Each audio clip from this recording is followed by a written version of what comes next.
దేవుని స్తోత్రం. ఇంతవరకు సోదరులు ఆ మేఘం కోసం చెప్పడం జరిగింది.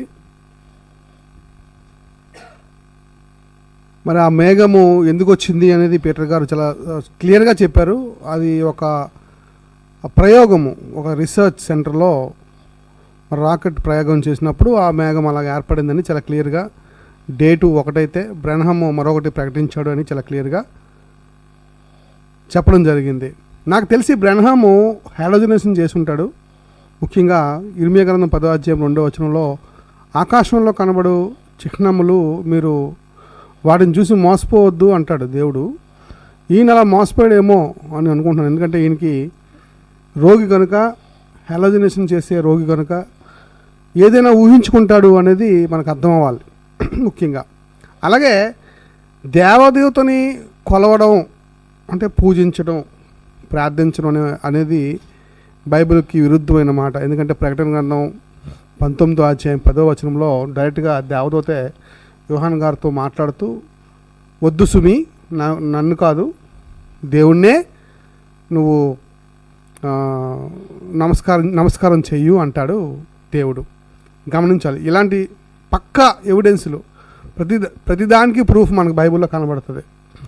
ఒకవేళ ఈయన 40 కిలోమీటర్ల పైకి లేపబడితే అగ్నిరథాలతో లేపబడాలి, కానీ మేఘాలతో కాదు కదా. ఎందుకంటే ఏలియా గారు అగ్నిరథాలతో లేపబడ్డారు పైకి.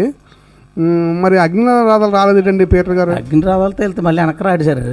అంతే కదా, అగ్నిరథాలతో వెళ్తే వెనక్కి ఎందుకు వస్తాడు? అందుకోసం మేఘరాలు పెట్టుకున్నాడు ఈయన.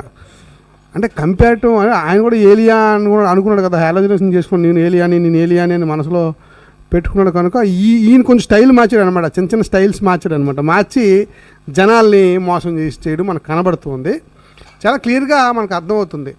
తర్వాత ఈ సముద్రంలో పరిశుద్ధాత్మ నేను చూసాను, అక్కడ ఉన్నాను నేను. అలాగే పొదల దగ్గర నేను అక్కడ ఉన్నాను. దానియేలు గారు గ్రంథంలో సింహాల బోన్లో ఉన్నాడా?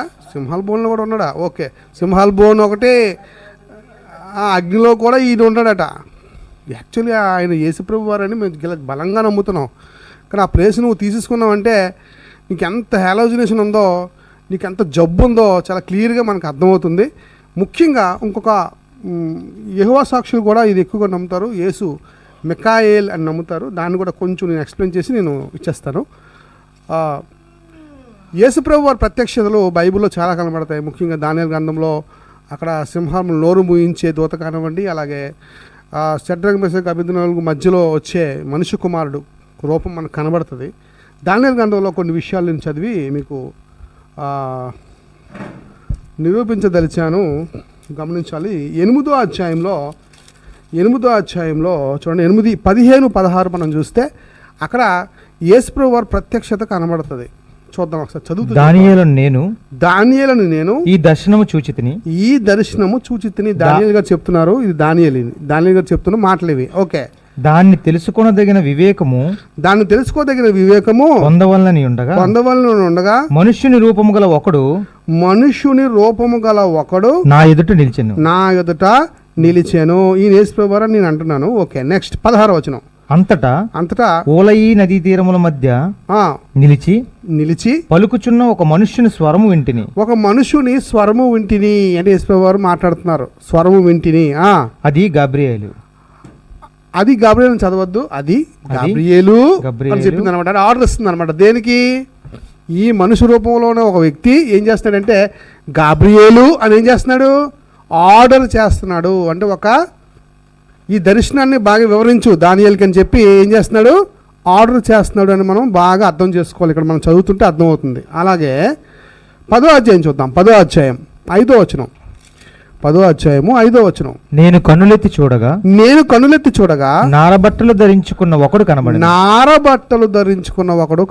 ప్రకటన గ్రంథంలో కూడా నారబట్టలు కట్టుకొని ఒకడు చూస్తాడు యోహాన్ గారు. అంటే ఆయన యేసుప్రభు వారు చాలా క్లియర్గా మనకు అర్థమవుతుంది. నారబట్టలు ధరించుకున్న ఒకడిని చూచితిని. అతడు నడుమున మేలిమి బంగారు నడికట్టు బంగారు నడికట్టు కట్టుకుని ఉండేను. అతని శరీరము రక్తవర్ణపు రాతి వంటిది. సేమ్ ప్రకటన గ్రంథంలో ఏదైతే ఎక్స్ప్లెనేషన్ ఇస్తున్నాడో సేమ్ ఎక్స్ప్లెనేషన్ ఇక్కడ కూడా ఇస్తున్నాడు అనమాట. అంటే ఇక్కడ యేసుప్రభు వారు అని మనం అర్థం చేసుకోవాలి. ఈ నార బట్టలు ధరించుకున్న ఈయన ఓకే. అతని ముఖము మెరుపు వలె ఉండెను. అతని కన్నులు జ్వాలామయమైన దీపములను ఓకే. అతని భుజములను పాదములను తలతలలాడు ఇత్తడిని పోలి ఉండెను. ఓకే. అతని మాటల ధ్వని నరసమూహపు కంఠధ్వని వలె ఉండేది. 9వ వచనం. ఇప్పుడు 9వ వచనం వచ్చేద్దాం. నేను అతని మాటలు వింటిని. అతని మాటలు విని నేను నేలను సాష్టాంగపడి గాఢ నిద్ర పొందినవాడనైతిని. అయ్యాడట. 11వ వచనం వెళ్ళిపోండి. ఇప్పుడు దానియేలు నీవు బహు ప్రియుడు. ఆయన మాట్లాడుతున్నాడు. ఆ నార బట్టలు కట్టుకుని ఆయన మాట్లాడుతున్నాడు. ఏమని? దానియేలు నువ్వు బహు ప్రియుడు గనుక నేను నీ యొద్దకు పంపబడితిని. ఓకే. నీవు లేచి నిలువబడి నేను నీతో చెప్పు మాటలు తెలుసుకున్నాను. మాటలు తెలుసుకో అని ఆ వ్యక్తి అంటున్నాడండి. ఇప్పుడు 13వ వచనం చదువుదాం. 13వ వచనం. పారసీకుల రాజ్యాధిపతి 21 దినములు నన్ను ఎదిరించెదను. ఇంకా పారసీకుల రాజుల సమూహమున ఓకే నేను నిలిచిచుండగా ప్రధానాధిపతుల్లో అంటే యేసుప్రభువారు నిలిచిచుండగా ప్రధానాధిపతులలో మికాయేలు అని ఒకడు నాకు సహాయము చేయవచ్చును. అంటే అక్కడ యేసుక్రీస్తు ఉన్నాడు, మికాయేలు ఉన్నాడు. అంటే ఇద్దరు వ్యక్తులు కనబడుతున్నారు. బాగా గమనించాలి.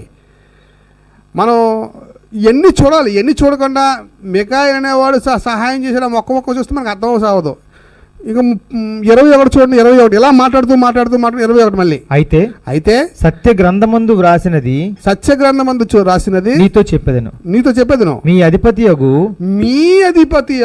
మికాయేలు గాక ఈ సంగతులను గూర్చి నా పక్షముగా నిలువ తెగించిన వాడు ఒకడును లేడు. నా పక్షమున ఈ నారబట్టలు కట్టుకున్న వాని పక్షమున నిలువ తెగించిన అలాగే అలా చెప్తూ 12వ అధ్యాయం మొదటి వచనం. ఆ కాలమందు నీ జనుల పక్షమును నిలిచినట్లే మహా అధిపతియగు మికాయేలు వచ్చును. అంటే ఇక్కడ 2 వ్యక్తులు వేరువేరు కనబడుతున్నారు. అంటే ఒక మానవ రూపం వచ్చి ఆ మానవ రూపం గాబ్రియేల్కి ఆర్డర్స్ ఇస్తుంది, దానియేలుకి చెప్పమని.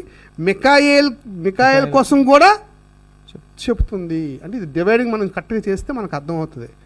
ఈ దానియేలు చూసే యెహోవా సాక్షులు కూడా మా ఇంటికి వచ్చేవారు. చిన్నప్పటి నుంచి నాకు బాగా తెలిసిండి. వీళ్ళు మా ఇంటికి వచ్చి ఏసే మికాయేలు దానియేలు గ్రంథం అంతా వివరించి చెప్పేవారు మాకు.